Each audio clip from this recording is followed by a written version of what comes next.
आखिर बाएं हाथ की चौथी उंगली में ही क्यों पहनते हैं शादी की अंगूठी? क्या आप जानते हैं कि बारिश आने पर भागने से परहेज क्यों करना चाहिए? इस गांव में मोबाइल टावर लगाने वाले को दी जाती है सजा। वजह जानकर हैरान रह जाएंगे आप। चीन के इस गांव में होती है सांपों की खेती। और क्या आपने कभी खाई है मटन का स्वाद देने वाली जंगली सब्जी? कीमत जानकर उड़ जाएंगे होश। आइए शुरू करते हैं अमेजिंग फैक्ट से भरा ये मजेदार video. Fact number 1।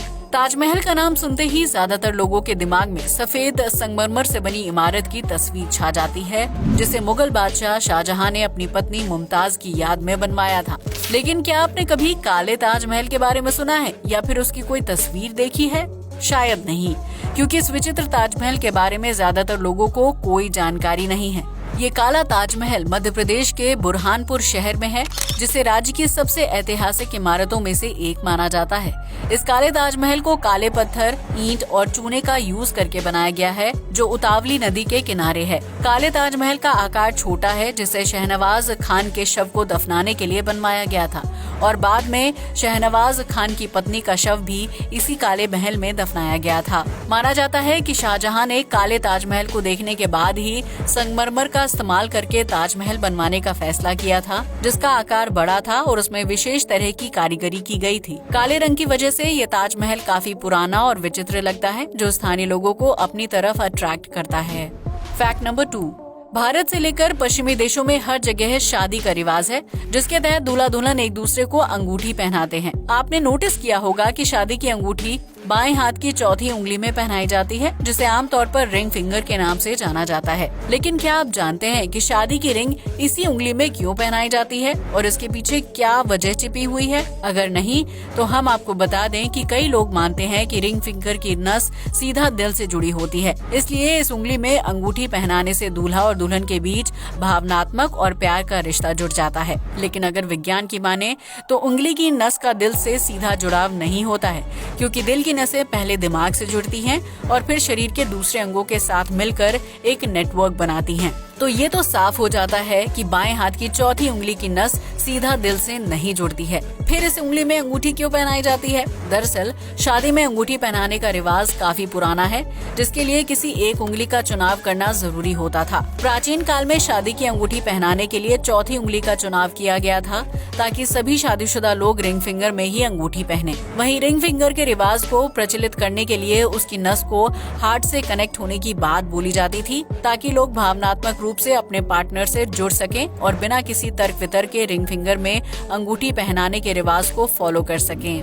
Fact number 3। Monsoon के सीजन में कभी भी बारिश हो जाती है और घर से बाहर लोग बारिश से बचने के लिए भागना शुरू कर देते हैं, ताकि वो जल्द से जल्द किसी सुरक्षित जगह तक पहुंच सकें। लेकिन क्या आप जानते हैं कि बारिश होने पर कभी भी भागना नहीं चाहिए, क्योंकि उस स्थिति में आप ज्यादा जल्दी बूंदों के संपर्क में आते हैं। दरअसल कुछ साल पहले बारिश को लेकर एक रिसर्च की गई थी, जिससे ये पता चलता है कि बारिश में एक जगह खड़े रहने के बजाय भागने के दौरान इंसान ज्यादा भीगता है। इसके पीछे ये तर्क दिया जाता है कि एक जगह खड़े रहने से बारिश की बूंदें सिर्फ एक तरफ से शरीर को भिगाती हैं, लेकिन अगर आप बारिश में भागने की कोशिश करते हैं तो उस स्थिति में बूंदें बॉडी को आगे और पीछे दोनों तरफ से तेज गति से भिगाना शुरू कर देती हैं। हालांकि अगर बारिश के दौरान तेज हवा चल रही है या फिर बारिश किसी एक दिशा की तरफ हो रही है, तो उस स्थिति में एक जगह पर खड़े रहने के दौरान शरीर ज्यादा जल्दी भीगता है और अगर आप बारिश में भागते हैं तो भी खुद को भीगने से नहीं बचा सकते हैं। Fact number 4। दुनिया भर में ज्यादातर लड़कियां अपने होठों को खूबसूरत बनाने के लिए लिपस्टिक और रंगीन लिप लाइनर का इस्तेमाल करती हैं, जबकि कुछ लड़कियां होठों को सर्जरी के जरिए अच्छा शेप देने की कोशिश करती हैं। लेकिन क्या आप जानते हैं कि इथोपिया में रहने वाली मूर्सी जनजाति में उन लड़कियों को खूबसूरत माना जाता है जिनके होंठ बड़े और लटके हुए होते हैं। जी हाँ, आपने बिल्कुल सही सुना। इस ट्राइब में लड़के और लड़कियां अपने होठों का आकार बड़ा करने के लिए बहुत ही अजीबोगरीब प्रक्रिया का पालन करते हैं। इसके लिए मूर्सी जनजाति के युवा लड़के लड़कियां अपने होठों में एक गोल और बड़ी लकड़ी की डिस्क लगा लेते हैं और उसे लंबे समय तक उतारते नहीं हैं, जिससे उनके होंठ लटक जाते हैं और उनका आकार भी बड़ा हो जाता है।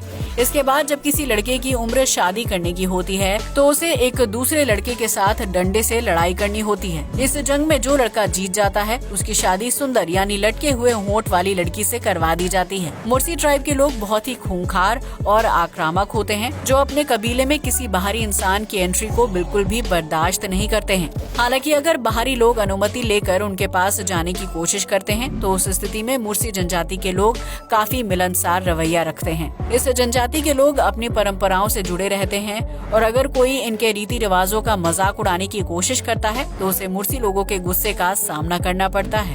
फैक्ट नंबर 5, आज के समय में मोबाइल फोन हर किसी की पहली जरूरत बन गया है, जिसका इस्तेमाल बच्चों से लेकर बुजुर्गों तक हर कोई करता है। मोबाइल नेटवर्क को बेहतर बनाने के लिए कंपनियां अलग अलग जगह टावर लगाती हैं, जिससे निकलने वाली रेडिएशन पशु पक्षियों और इंसानों के लिए घातक साबित हो सकती है। छत्तीसगढ़ में गरियाबंद जिले में लचकेरा गाँव के लोगों ने मोबाइल टावर पर पूरी तरह से बैन लगा दिया है, जिसकी वजह से इस गाँव में कोई भी मोबाइल कंपनी टावर नहीं लगा सकती है। दरअसल लचकेरा गाँव में एशियन ओपन बिल नाम के प्रवासी पक्षी का घर है, जो साल में कुछ महीनों के लिए इस इलाके में रहते हैं। गांव वालों का मानना है कि मोबाइल टावर से निकलने वाली रेडिएशन से पक्षियों को काफी नुकसान पहुंचता है, जिसका सीधा असर उनकी आबादी, अंडों और प्रजनन क्षमता पर पड़ता है।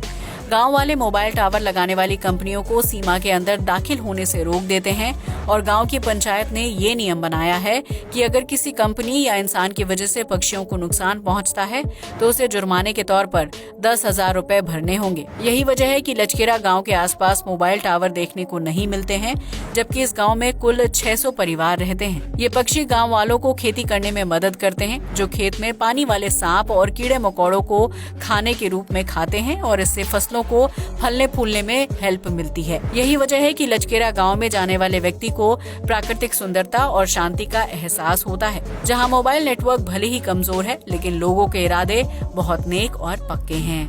फैक्ट नंबर 6, अगर आलू को सब्जियों का राजा कहा जाए तो कुछ गलत नहीं होगा और इसकी कीमत भी सबसे कम होती है। लेकिन क्या आप जानते हैं कि भारत में एक ऐसी सब्जी भी उगती है जो आलू की तरह दिखाई देती है, लेकिन उसका स्वाद बिल्कुल मटन की तरह होता है। जी हाँ, आपने बिल्कुल सही सुना।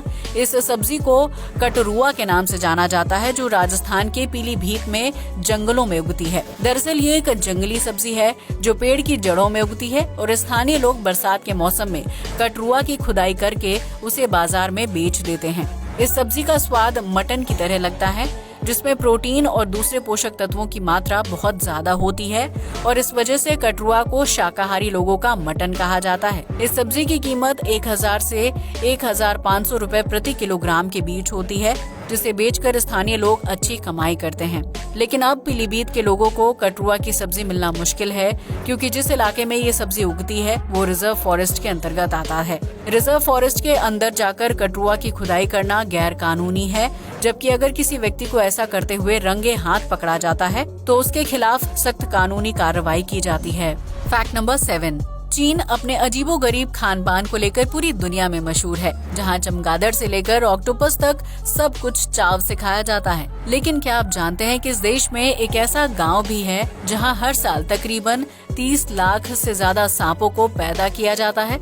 जी हाँ, आपने बिल्कुल सही सुना। इस गांव का नाम जीसी कियाओ है, जहां किंग कोबरा, वाइपर और रैटल स्नेक की विभिन्न प्रजातियों को पैदा किया जाता है। ये गांव एक तरह से खतरनाक और जहरीले सांपों की खेती करने के लिए मशहूर है, जिनसे जहर निकाला जाता है और फिर उस जहर का इस्तेमाल विभिन्न तरह की दवाइयां बनाने के लिए किया जाता है। खासतौर से त्वचा संबंधी बीमारियों से छुटकारा पाने के लिए सांप के जहर से बनी दवाई काफी कारगर साबित होती है। जबकि चीन में स्नेक वाइन का क्रेज भी काफी ज्यादा है। चीन में सांपों की खपत को पूरा करने के लिए जीसी कियाओ गांव में सांपों की खेती की जाती है, जिसकी वजह से इसे स्नेक विलेज के नाम से भी जाना जाता है।